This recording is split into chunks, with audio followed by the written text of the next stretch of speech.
Thank you, everybody. Thanks for your patience. We're just trying to get some audio working in a back room because we have overflow tonight. So I appreciate your patience. I didn't want to start until everybody had a chance to be able to see it. Thanks for your patience. And thank you all for coming out tonight. With that, I'd like to call this meeting to order. And would you please join me in the Pledge of Allegiance? I pledge allegiance to the flag of the United States of America and to the republic for which it stands, one nation, under God, indivisible, with liberty and justice for all.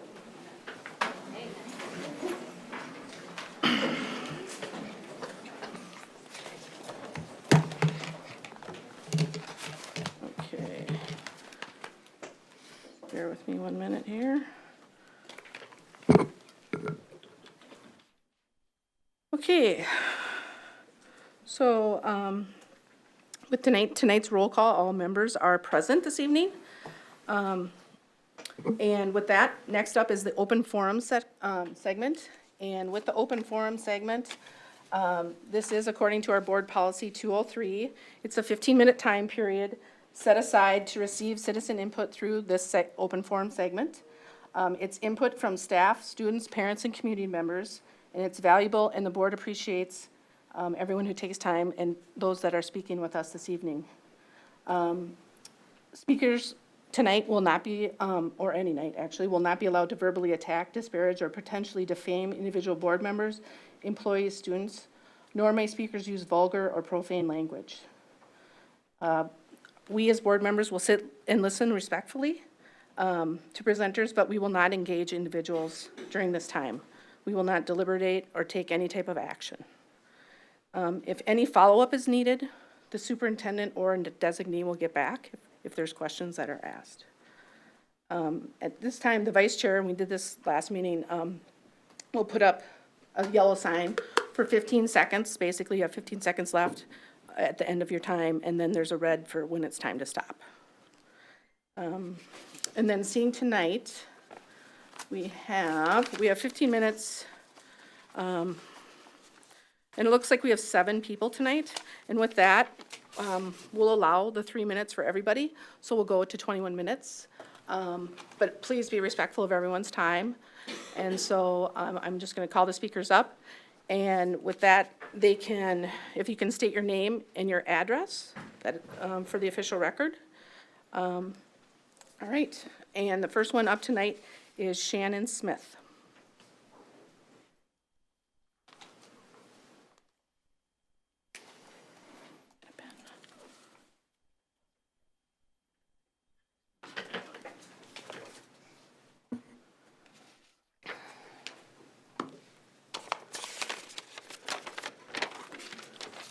Do you need the full address? I know we are live streaming. It's helpful to have the full address, so I appreciate that. Sure. Shannon Smith, 14582 Kentucky Avenue in Savage. Good evening. My original plan was to come here tonight and share data why we should mandate masks in school. Instead, I propose a compromise. Last school year, our district used metrics and guidance to decide when school was in person, hybrid, or distance. Let's do the same with masking if we don't have a universal mask requirement in place. According to the CDC, whose guidance is shared by MDH and MDE, there are specific reasons when masks should be universally required. 3 of them are student population not yet eligible for vaccination, like our elementary schools, increasing substantial or high COVID-19 transmission in school or community. Scott County, as of August 7th, is at a substantial transmission with a 7-day case rate of 75. Increasing community transmission of a variant that is spread more easily among children and adolescents. In the U.S. today, there are 1,450 kids right now in the hospital with COVID-19. We know Delta is more transmissible among everyone. Last month, our 7-day case rate was 4.7. Now it is 75. Let's use the CDC chart for community transmission to decide when masks are mandatory and send out an update every 2 weeks. Low or moderate, optional masks. Substantial or high, mandatory. If we aren't going to mandate them based on the recommendation, mandate them based on the community transmission. Education Secretary Miguel Cardona said he's worried about adult actions getting in the way of schools safely reopening. Those adult actions include policies that go against what the CDC recommendations are. Yesterday he said, quote, "You're either going to help students be in school in person and be safe, or the decisions you make will hurt students. While I understand not wanting to wear masks because we're fatigued, without question, student safety and staff safety come first," end quote. Let's work together to keep our community safe and our kids and teachers in school. Don't want to wear a mask? Get vaccinated. Make smart decisions. Help stop the community spread. But when we have substantial or high spread, mask up. Make the right choices to keep our children in person learning safely. I leave you with a quote from NIH Director Dr. Collins from Sunday evening. "This is not a political statement or an invasion of your liberties. This is a life-saving medical device. And asking kids to wear a mask is uncomfortable, but kids are resilient. We know that kids under 12 are likely to get infected, and if we don't have masks in schools, this virus will spread more widely. It will probably result in outbreaks in schools, and kids will have to go back to remote learning, which is the one thing we want to prevent. This kind of virtual learning, which kids have had to go through for more than a year, is bad for their development. We ought to be making every effort to make sure they can be back in the classroom. And the best way to do that is to ensure masks are worn by students, by staff, by everybody. It's a small price to pay for being able to keep kids where they learn. Thank you. Thank you. Oh, all right. Next up is Shannon Dans. If I'm saying that correctly. Shannon? Who? Shannon Dans, or Dons, or yep, that's you. I talked to you, yep. Is that, sorry if I messed your name up. You can come up here and correct me.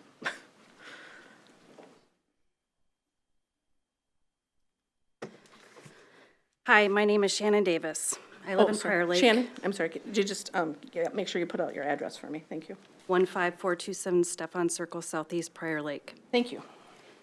I'm an RN and a building nurse at Five Hawks Elementary School for PLSAS. I want to thank you for letting me speak tonight. I am here tonight to give you my resignation. I have tried really hard to support the children during this past year, but the mandates, regulations, and policies that were put on the children goes against my beliefs, morals, and my oath as a mother and a nurse. Last year did nothing to help the physical, emotional, mental health, safety, or education of these children. It harmed and hurt them. I can no longer work for this school district knowing that the children were not their first priority. The damage that has been done to these children is endless and will take years to fix. Where you see an end to this, I see just the beginning. I've tried to voice my views to help in the health and well-being of these children, and I was told to censor my thoughts, feelings, and education in science because it offends others. Well, this year offended me because we failed the children and made them feel that they were the problem because of COVID. We blame them for the spread. We blame them for the spread of COVID. We made them wear masks for 7 hours, even during gym class and recess, when it causes more harm than good. We quarantined them and made them stay out of school for 2 weeks because they were in class with somebody with COVID.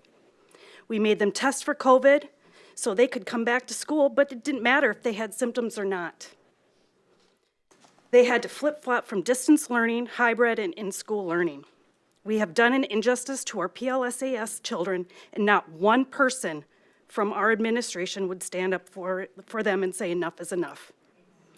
When I first started in this position, I loved this job. I loved to work with the children, parents, and the staff. As I am ending my career here at PLSAS, I'm going to miss the students, parents, and staff I worked with and developed relationships with. It pains me to make this decision of my resignation as a Five Hawks building nurse, but I can no longer enforce the school district's policies of mask mandates, quarantines, and isolation of these Prior Lake Savage children when I do not believe in them.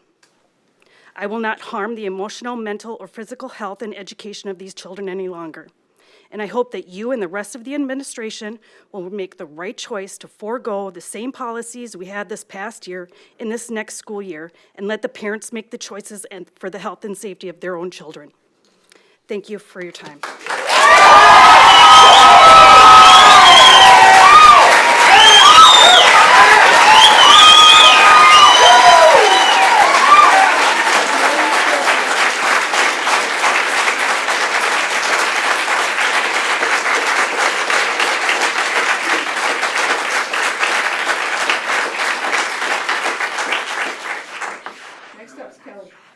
Kelly Schulte.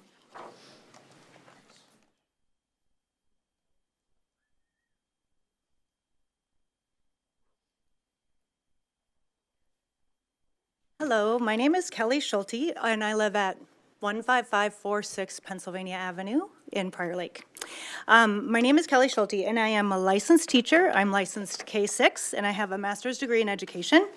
I am also a mother of 5, and I'm actually here as a mom, not as a teacher. I'm actually a natural health practitioner as well, and I'm not here for that reason, but I'm here as a mother, and I'm not going to cry.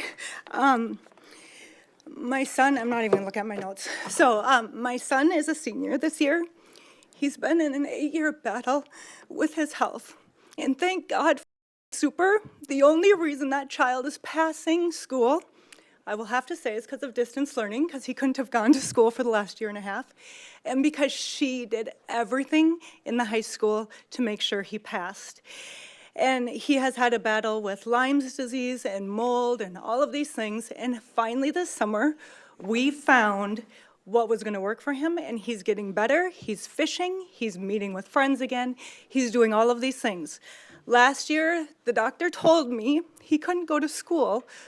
He would write a mask exemption. This is a medical doctor, not a natural doctor. He said he would write him a medical exemption to not wear a mask. That wasn't an option for him because of the fact that there was distance learning. So I was told to distance learn for his junior year. And I'm like, it's his junior year. And in hindsight, it was what was best for him because he actually got more school out of had he not. But he wanted to go, and he wanted to be with his friends. So even knowing his oxygen levels are low and wearing a mask made him drop more and he could pass out, he's had issues with that, he wanted to go. So he went to the first day of school, and he wore his mask and would sneak it off as he walked through the hallway. And he couldn't get out of bed for 3 days after that. And so I told him he couldn't go back to school, and he was devastated. And this year, he was so excited because the masks are gone, and he can go back to school. He's had seizures 3 times from vaccinations, so that's not an option for him. And so he heard us talking that masks may be an option in the fall for non-vaccinated kids. And he said, see, once again, I can't be normal. I can't go to school and be normal with my friends. All have to wear a mask because I'm sick. And I'm the one taking the risk. And then when he found out that it just might be for everybody, vaccinated or not, he's like, well, now I can't even wear a mask because there'll be distance learning and now I'll have to stay home. Or I might just go to school and wear my mask and pass out and let them deal with what happens to me because I want to be with my friends for my senior year of high school.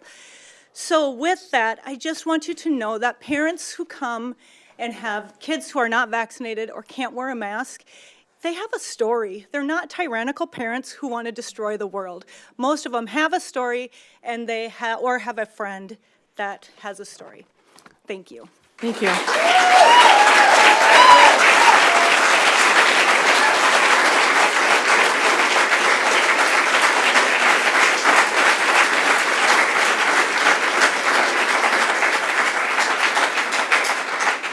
Next up is Hootie, and I'm not going to say her last name because I'll probably mess it up, but you know who you are, I'm sure.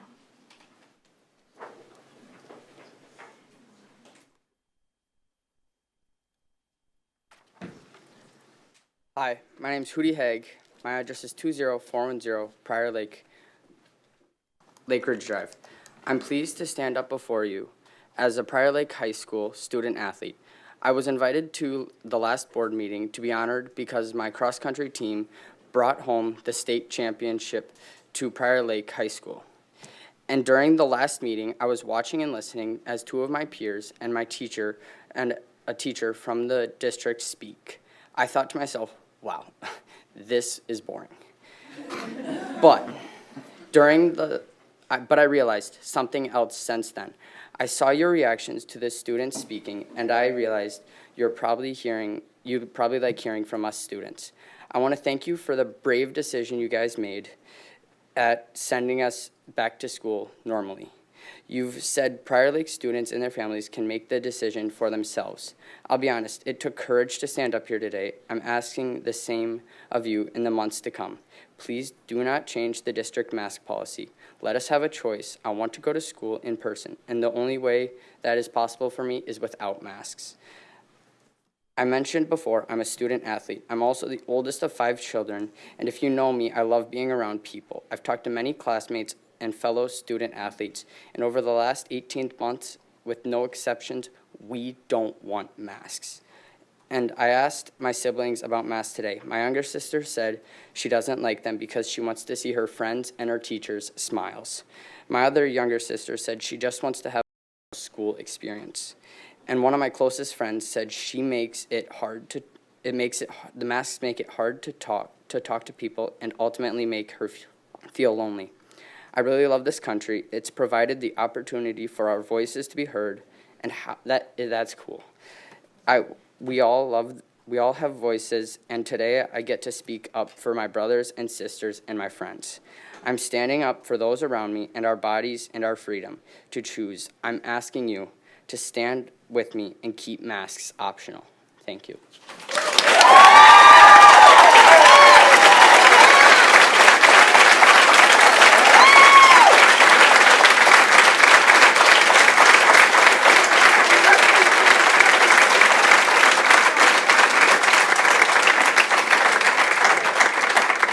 Next, Charlie Cedarstrom.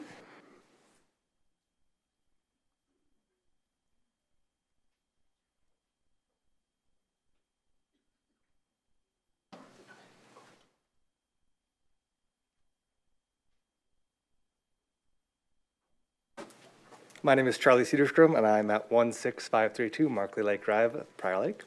I was afraid I was going to get called up after him. It was impressive words. And thank you for the opportunity to address the board. I might be the only one here without prepared remarks. So I would say that there's a lot of passion out here, and I think that's important to consider as you decide and make decisions throughout the next few months. Rather than yield to political pressures or maybe the loudest people in the room, follow the science, follow what our health department is saying, and make decisions based off of that. I'm a nurse as well. I have been following a lot of the information, as I'm sure all of you have, related to the Delta variant specifically. And I think it's promising that countries that are like ours and have similar vaccination rates have seen their surge of Delta come to an end and start to fall. And if our country is to follow a similar pattern, we may start seeing that surge end the beginning of the school year, maybe September. I honestly hope that the decision to make a mask mandate is taken out of your hands. No offense, but I hope that it is statewide. But if it's not, I would encourage you to follow some of the science and say, maybe we can have a mask mandate in place and end it sooner rather than later if we get it into place. I think that, as everyone out here has kind of said, the goal needs to be having kids in school. Wearing a mask, no one likes wearing a mask. I don't like wearing a mask. My 5-year-old loves wearing a mask. Maybe he's the exception. But being in school, I think, needs to be priority. Being in school safely, an even higher priority. And if it means that we can keep a kid from becoming ill and missing 7 days of school while their siblings also miss school by wearing a mask, I would say that that's worth it. That said, I realize that I'm not the one sitting in class wearing a mask. So I think that hearing from students, like we just heard, is extremely important. I also think that there needs to be a healthy dose of literature review, following guidance from our Department of Health, the school boards, et cetera, other areas, and keeping that in mind as you hear from these students.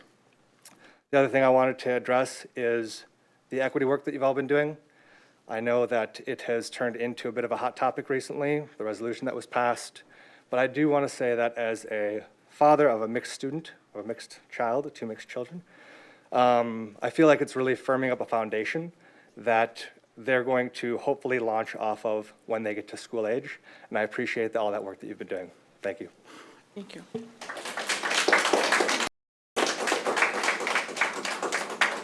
Next up is Rachel Anderson.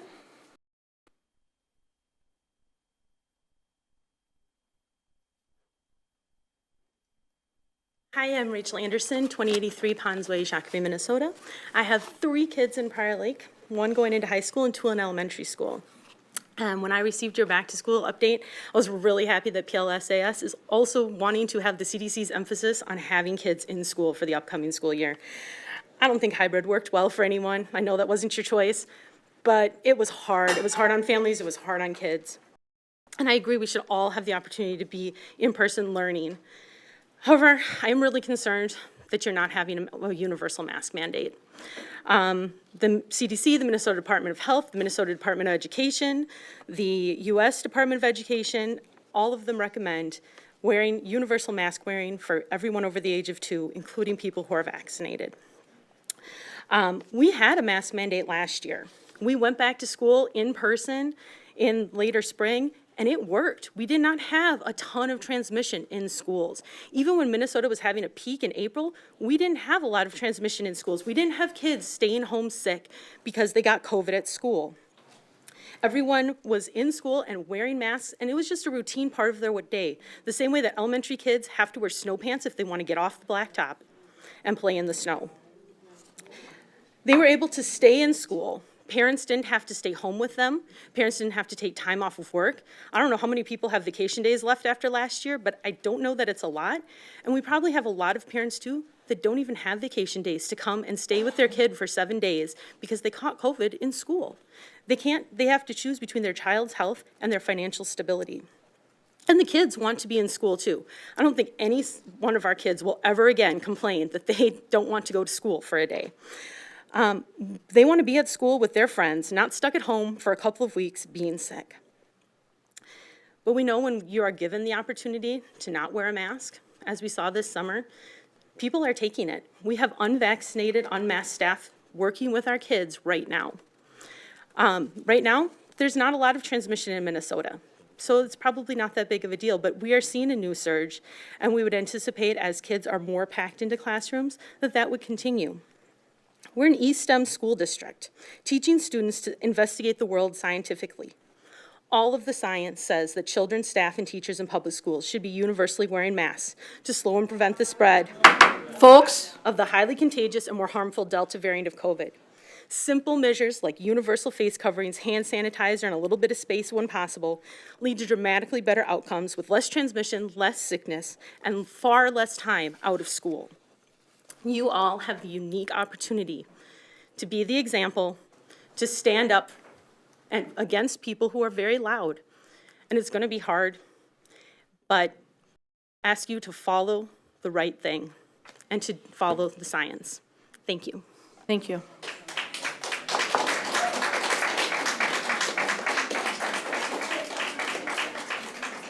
And our last speaker is Victoria. Victoria? There we go.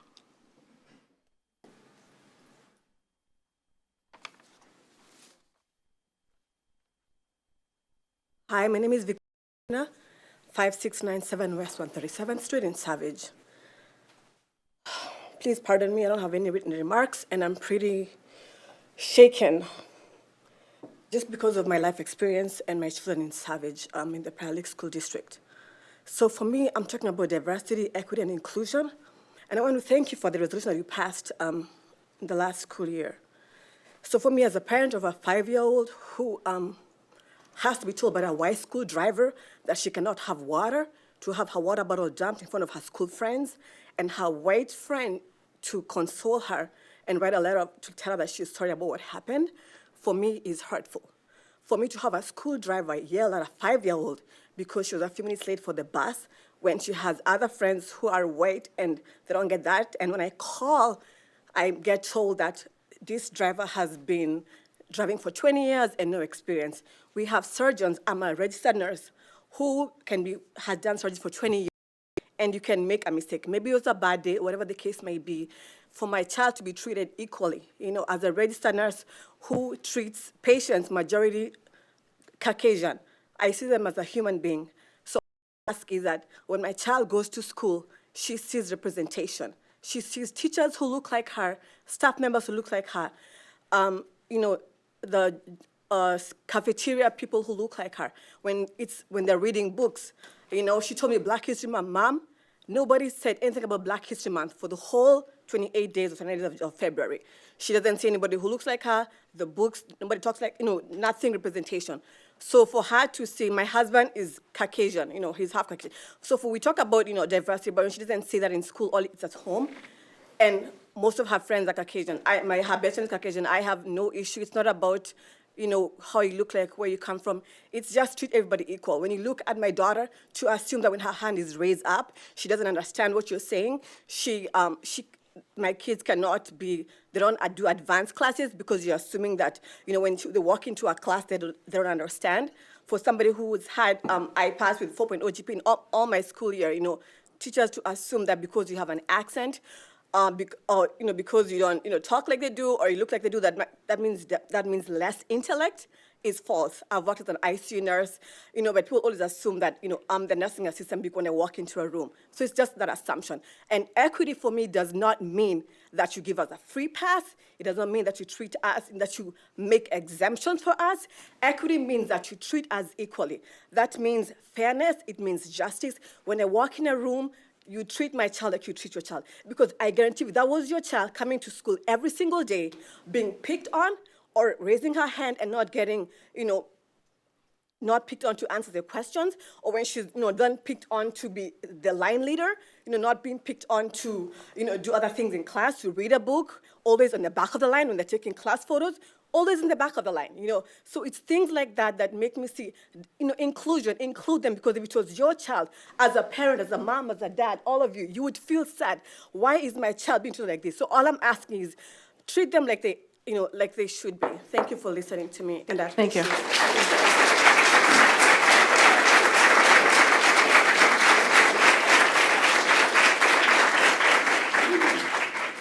Okay, thank you to all speakers this evening.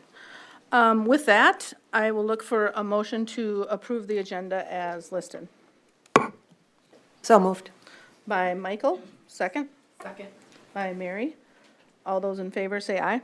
Aye. Opposed? That passes 7-0.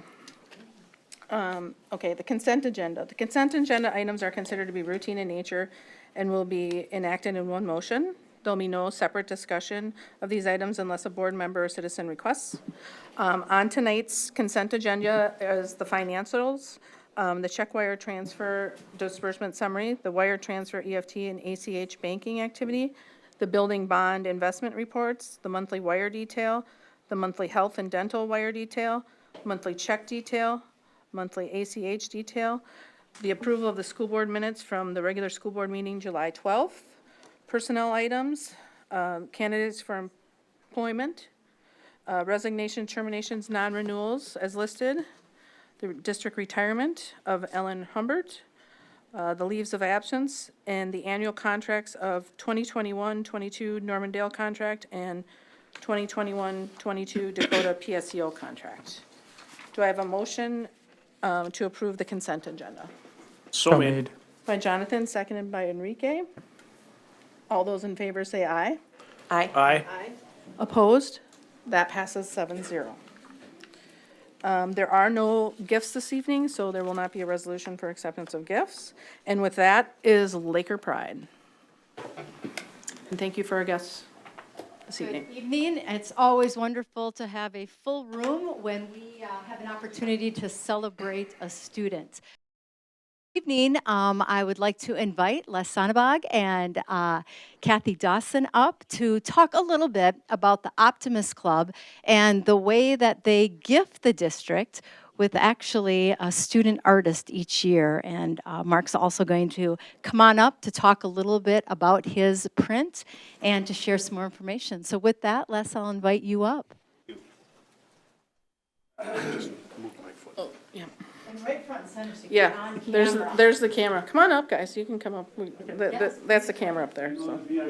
You want to be on camera.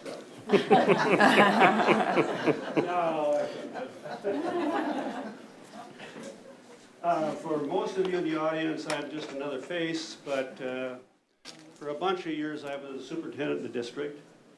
And so I want to take this opportunity right now to thank Terry And my heroes, those teachers and all the people that are working in this school district, to make sure that they do the best they can under whatever circumstance. And I want to tell you, why do I know that? I have a daughter who teaches art in St. Louis Park. She has 300 kids. 300, you heard me right. 150 on one rotation, 150 on the other. And then we asked her to, or they asked her to do, Chelsea asked her to do the distance learning and all this other stuff for 300 kids. So these teachers are under tremendous pressure to do everything they can. Our administration is, I think, you've got the best superintendent since me.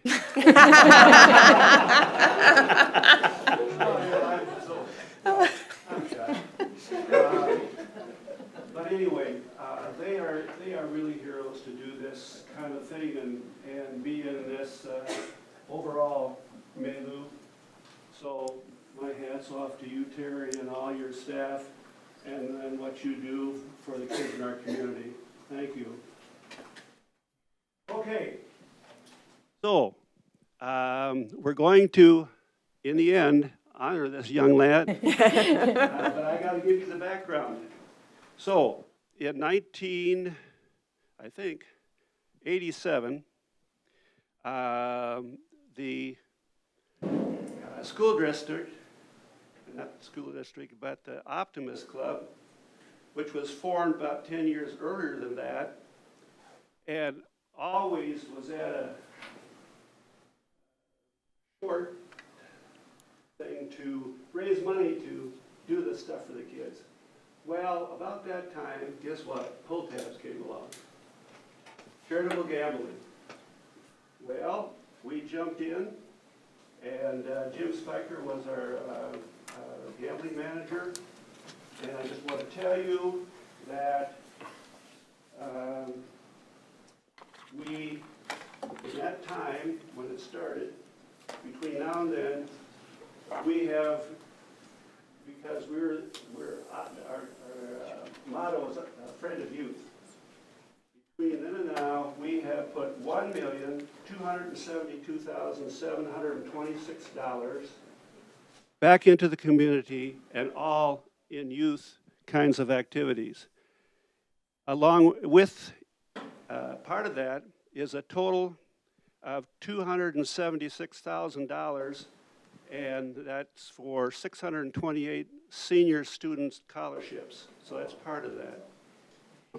We are very anxious to make sure that we do everything for the youth in our community, and as such, one of those things is recognizing not just athletes, but the artists as well. So this started in 1990, and there was a couple years we didn't make a selection, but 90 to 21, this is the 30th selection that we have made. And if you have the time to walk through the halls afterwards, you will see a lot of the previous selections that were made. This started, I don't know, is Christy Malmberg still around? No, art teacher? Yeah, yes, she is. Oh! She must have been 5 when I met her. But the art teachers at the senior high always had an art show in the spring, and we would go up there and we would select a piece from that with Christy's help. And any of you folks have no. But feel free to come up and help us select a piece, okay? So it's been really a fun thing to do. And let me see here. I think that's about so I'm going to introduce to you Kathy Dawson. And if you don't know Kathy Dawson, she is about 10th generation Prior Lake. 9th? 5th. So if you want to know what anything that's happening happened in Prior Lake in the last 100 years, just ask Kathy. She's been there. So, we are very fortunate that we had her join the club, and I think she went kicking and screaming, but she's our president this year. So Kathy, I'm going to turn it over to you. Thank you, thank you, thank you. I need the mic. Oh. I actually could use that. Hi, I'm Kathy Dawson, and I'm president of the Prior Lake Savage Optimist Club, and I get to introduce our artist, Mark Lichtenberger. Mark has always valued drawing as an opportunity to relax and embrace creativity. Although Mark enjoys trying to draw anything, animals has been his favorite subject for as long as he can remember. As a senior in the AP Studio Art class at Prior Lake High School last year, Mark created a portfolio that focused on the faces of a dozen different animals. Thoughtful Gorilla, which we have right here, is the largest and final piece in this artistic investigation. In addition to animal-themed drawings, Mark enjoys sketching buildings, landscapes, and sculptures using pen and pencil. After graduation, Mark will study architecture at Rice University in Houston, Texas. So this is Mark. Thank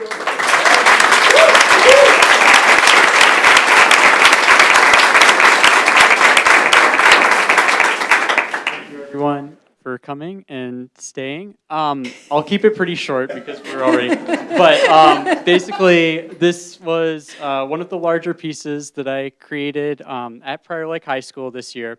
And on it, I chose to use the gray paper in order to go darker and lighter on the color with the pen and ink. And so using the white, the gray, and the black, I tried to accurately capture the gorilla in its pose that you see, and it was one of the pieces that I submitted in my portfolio to the College Board. So yeah, I'm very honored to be selected and to have my artwork hang with everybody else's, and happy to be here as well. So thank you very much.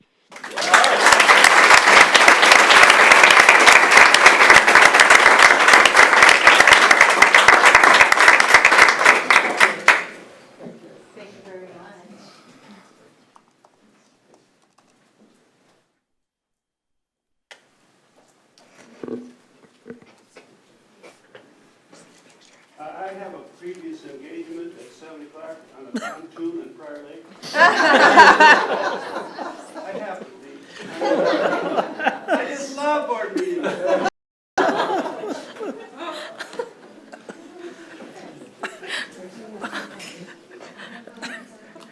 Wow. There goes our comic relief for the night. All right. We have no unfinished business this evening, and then on to new business. And the first item is summer program report, including targeted services and special ed. And this is a report only. And we have our administrators coming up. That's a tough act to follow. I know, I'm telling you. I agree. Also, normally this screen is active, and I normally just click on something, but I see that I'm actually controlling this other screen over here. So there we go. Sorry, I apologize. Right here. Thanks. All right. Well, Madam Chair, Yes. Dr. Stallo, members of the board, thank you for thank you. Having us this evening to talk for just a very brief moment about our summer programming. Awesome.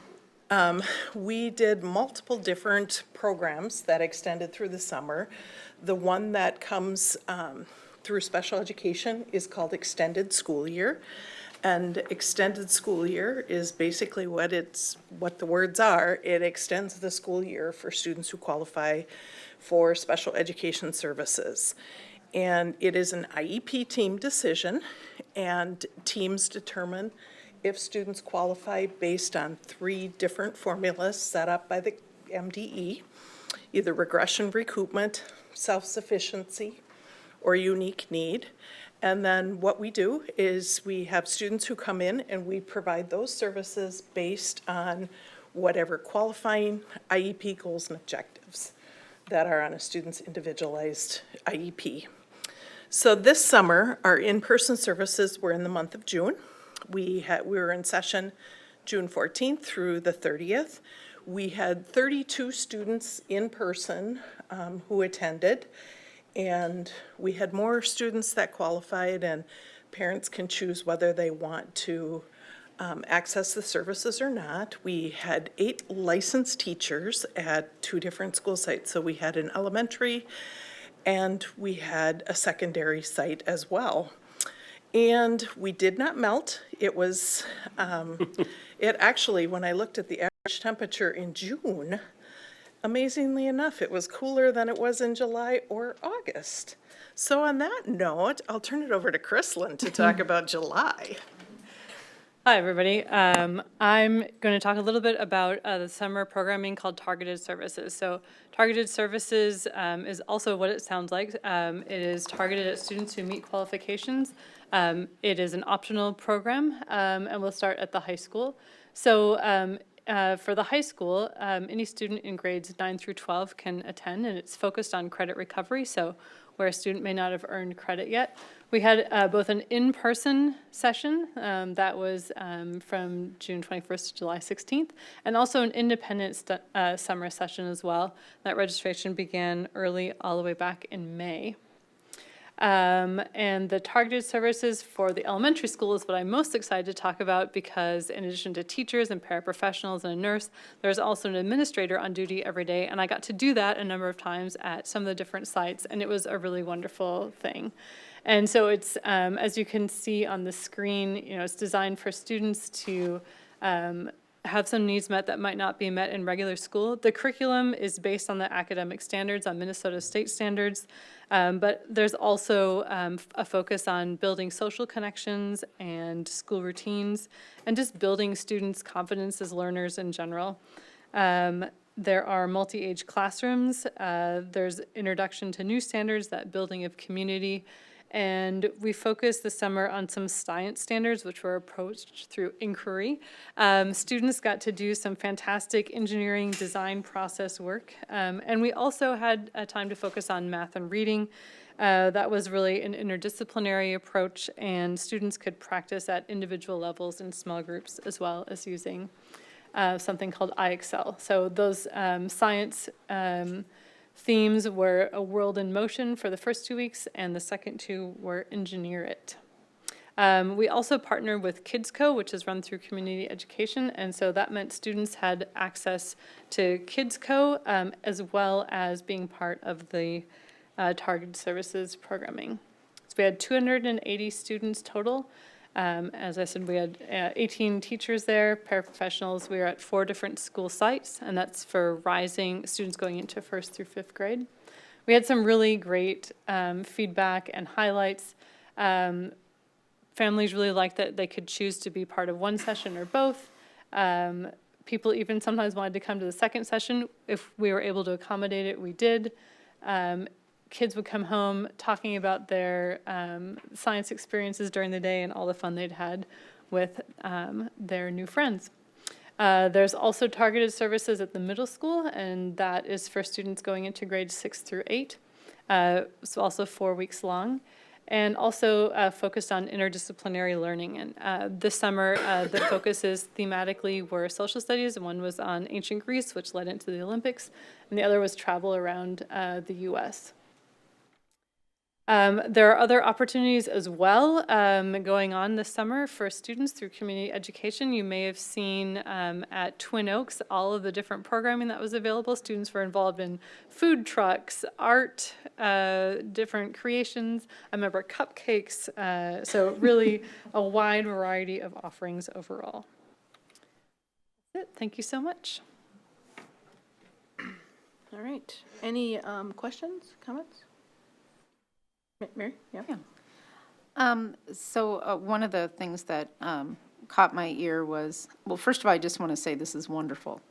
Most of the programs over the summer is wonderful, but I'm sure this year they were especially so, given the contrast and also the quality of the services.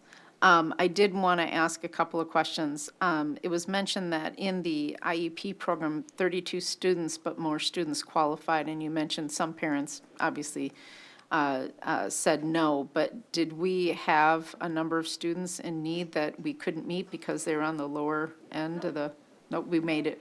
No, the majority of students probably tend to be more low incidence disability students who participate and qualify for that ESY piece. And then I also didn't mention that we have a number of students who qualify for special education that also participate in targeted services. And so that is for probably more high incidence students, so that was a bonus. And then another question I had was credit recovery. So how does that work? I mean, is it actually making up for the work from the school year? Or you had also mentioned some of the themes for the middle school. Is that part of it? I don't quite understand. I was wondering if you could elaborate. Sure, the credit recovery part is just for students. 9 through 12? Exactly. Right. And so they're actually doing work to get that high school credit that they were unable to earn during the school year. Okay, so is there a, I mean, does it depend on the curriculum? I mean, let's say they needed a math credit or whatever, it was whatever they needed that was actually serviced? That's right. So if they needed an algebra credit, or if the class that they needed credit in was algebra, then they were doing algebra work, working toward that. Yep. Okay, thank you. Thanks so much. Okay. Any other questions? All right. Thank you. All right. Next up is the budget calendar approval. Because it's not on the screen, I'm just going to have it in front of my computer. Okay. Okay. Yeah, we have it in our board books, I think. So this is the budget calendar. It really follows what we've done in the past years, consistent with what we've had in the past for our budget. As you know, tonight, we are still working on our audit, and I'll talk about that a little bit later, from last year. This is the time of year we're in 3 separate years. Last year, which would be 2021, or the current year, which is 21-22. And then we're also working on the levy, which is the levy certification for 22-23. So we have 3 years right now that we're working on. This budget calendar will take us through the rest of the year, including starting next year's budget process in January. We'll do a final budget for this year based on our enrollment as of October 1 and what that enrollment looks at for the rest of the year. And then we'll have the board approve a final budget for 21-22 in December, along with the levy certification. So it's pretty much the same as it's been in the past, but we do like to have the board approve this calendar and make sure that we're on the track that they wish to be. Okay. Any questions? Oh, any questions? Okay, pretty straightforward, same as we've done. Do I have a motion to approve the budget calendar as listed? So made. By Mary, second. Second. By Enrique. All those in favor say aye. Aye. Opposed? That passes 7-0. Can I just ask a quick question about the budget? When is it? Nope, I'm sorry. We don't take any comments right now. Okay. All right. If, I'll stay after the meeting. We can talk after. Thank you. Yep. The set levy date. Yes, So so you're up next. Yep. as part of our levy process, the board has to approve a preliminary levy in September, and a final levy is approved at the December board meeting.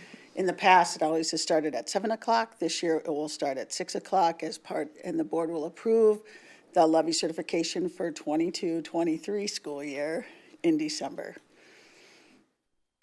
So the board needs to approve that date, and then the county adds that to the levy reports that each. That comes to our houses. To the homeowners, yes, correct. Comes in, right. Okay, and the date requested is Monday, December 13th, 2021 at 6 o'clock. It's part of our regular board meeting. Yep. So, okay, do I have a motion to set the date as listed as December 13th, 2021 at 6? So made. By Mary, second? Second. By Enrique. Any questions on that? No, I think it's important to note that that's the last possible date we can do it, because that's our last board meeting, and Right. it has to be done before the end of the year, so. Correct, Correct. Right. like we've done pretty much every year. Right. Yeah. It's the same board meeting that we've done. Yes. Right. Okay,